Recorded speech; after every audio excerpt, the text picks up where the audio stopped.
guess my interest in science wasn't really as practical in the mathematical sort of chemistry sort of way. It took on a more of a experimental sort of feel to it. I just started exploring different mediums to kind of get my passion of science and anatomy out there. And that's when I started drawing. I just started looking at other people's work and being really excited about it. And I love the way it made me feel. And I really wanted to create something of my own. You know, science seems to kind of be this set environment where you have to follow a certain type of rule in order to get to a certain place. And with art, you can do whatever you want. You can wake up in the morning and feel a certain way, and you can draw it. You know, you can draw how you feel. You can express yourself in any sort of way, in any sort of medium. And there are no rules. You know, it's really free. You know, I'm particularly very motivated by the struggle of life, really. You know, everybody has these lives where, you know, everybody's problems and struggles seem to be so different. But the truth is that when you put them all on the table, everybody's sort of going through the same things, the same emotions, the same disappointments, the same highs and lows. And so I really hope that my work and my illustrations explore that. I'm not someone who really talks about how I feel or talks about feeling sad or feeling particularly happy.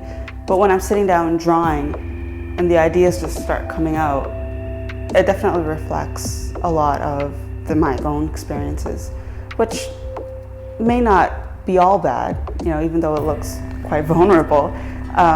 It's, you know, it gets you thinking. Like sometimes you can experience a lot of struggle, a lot of pain in life, but then you can kind of sit back and look at it and say, well, there's a lot of things I can learn from this, and there's a lot of things that even though it's uncomfortable for a certain amount of time, it's not all bad. And for me, the good thing about it is I got to draw some really cool things that I never thought I could draw before. And I got to share it with a whole bunch of people. And it's very gratifying. That's what I really hope to get out of these scientific things, kind of like opening up the body and showing the vulnerability of people in life and pain and struggle, and showing that at the end of the day, you know, we all have our different lives, but at the end of the day, we're kind of all the same. You know, there was a point in my whole art design career where I thought that, you know, I wasn't gonna go any further, you know.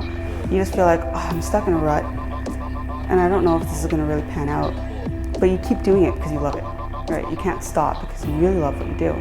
And so now when I get featured in a magazine, or I get to do something like this, an interview, or just show my work, whether how big or small the gallery may be, it's inspiring and it's humbling. A year ago, I never thought I could do any of this because I thought this was going nowhere. And now I'm in a gallery, now I'm in a publication. Wow, like you just be thankful, you just, you know, appreciate every single person, every single opportunity, do the best you can, and you hope for the best. I'm Sophia Ahamed, and I'm a designer and artist.